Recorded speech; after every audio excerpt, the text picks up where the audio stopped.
October 2005. A small town called Ocilla, Georgia. A quiet southern town where people are used to leaving their doors unlocked. Serious crime almost never happens here. But one night will change this town forever. That night, a 30-year-old history teacher will disappear. Her name is Tara Grinstead. Her car will remain parked outside her home. Her phone will still be inside the house. There will be no signs of forced entry, no signs of a struggle. But Tara herself will vanish as if she had simply been erased. Police will search for her for years. Investigators will question dozens of suspects. There will be strange clues, false confessions, and 12 years later, a random conversation will finally lead police to the truth, a truth darker than anyone expected.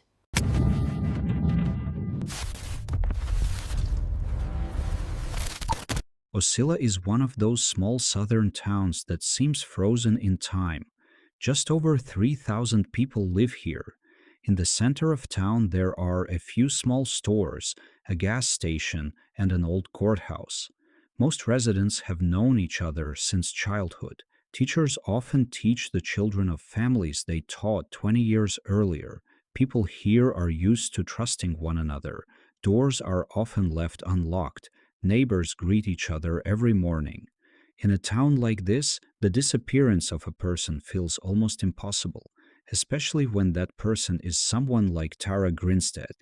Tara Grinstead was born on November 14, 1974. She grew up in Georgia in an ordinary American family. From an early age, she was active and determined.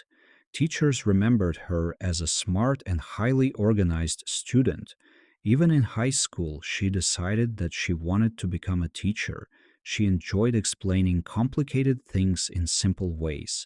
After graduating from high school, Tara went to college. Later, she earned a master's degree in education. In the early 2000s, she began teaching history at Irwin County High School. Very quickly, she became one of the most popular teachers in the school. Students said her classes were never boring. She had a way of turning history into real stories about real people. But Tara was known for more than teaching. She also competed in beauty pageants. In 1999, she won the title of Miss Tifton. She even competed in the Miss Georgia pageant. For a small town, this was a big deal. Many residents were proud of her. It seemed like Tara had a long and successful life ahead of her. But in the fall of 2005, everything changed. October 21st, 2005 begins like a normal day. The school is hosting its annual student beauty pageant. Tara helps the contestants prepare. She assists them with their performances. She encourages them before they step onto the stage. After the event ends, Tara meets with friends. They gather for a small get-together. It is a normal evening. People talk, laugh, and discuss school news. Nothing unusual happens. There are no conflicts, no strange visitors. Later that evening, Tara leaves and drives home. It will be the last time anyone sees her alive. Monday, morning at Irwin County High School. Begins like any other day. Teachers prepare for classes. Students gather in the hallways. But soon one teacher notices something unusual. Tara Grinstead has not arrived at work. At first it seems like a simple delay, but the first class passes. Then the second. Tara is still not there. This begins to worry people. She had never missed work without notice. Her colleagues try to call her. Her phone does not answer. Eventually someone decides to check on her at home. When they arrive, the situation becomes even stranger. Tara's car is parked outside, but she does not answer the door. Inside the house, everything looks almost normal. Her phone is on the table. Her purse is missing. Her keys are gone. But there are no signs of a struggle, no signs of forced entry. It is as if she simply walked out and vanished. When police first received the report about Tara's disappearance, they consider ordinary explanations. Perhaps she left town, perhaps she decided to spend a few days with friends. But very quickly it becomes clear that the situation is far more serious. Tara did not take clothes with her. She did not withdraw money. She did not contact any friends. This does not look like a voluntary disappearance. Police launch a large search operation. Hundreds of volunteers join the effort. People search forests surrounding the town. Search dogs are brought in.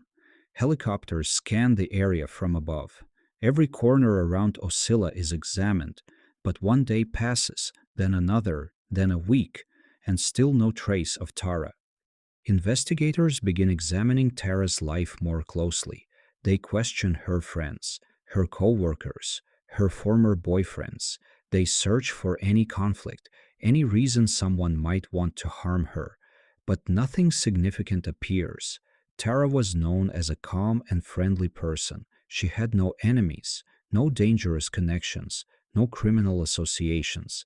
The investigation slowly begins to stall, and that worries police the most, because when there are no suspects, a case can remain unsolved for years.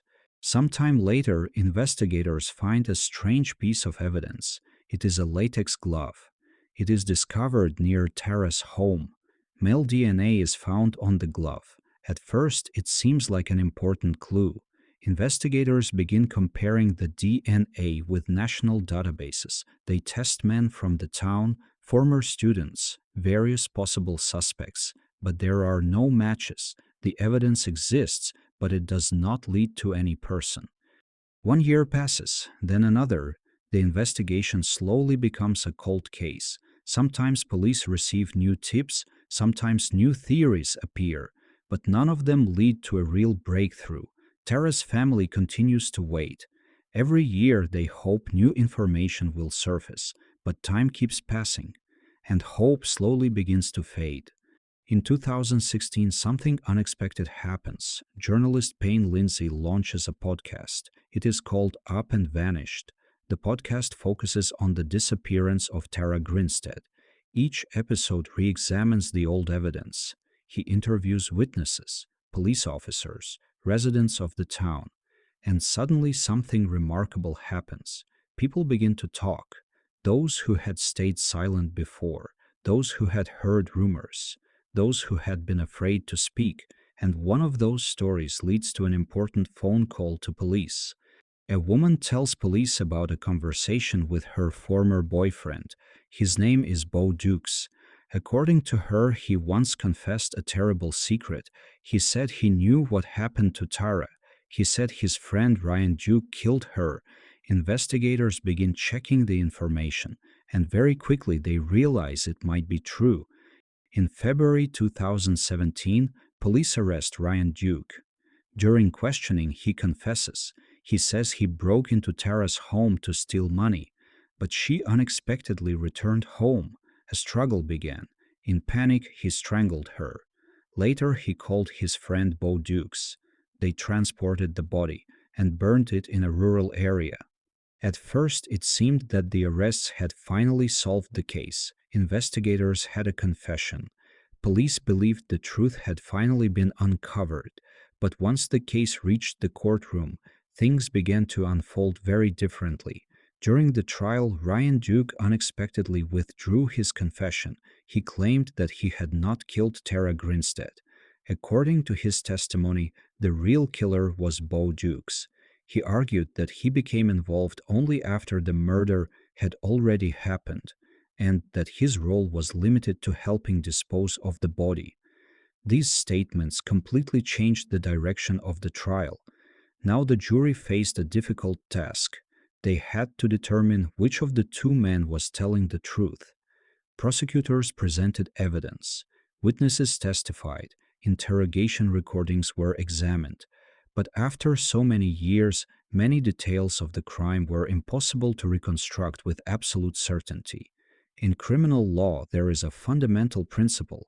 If guilt cannot be proven beyond reasonable doubt, a person cannot be convicted of murder. And that is exactly what happened in this case.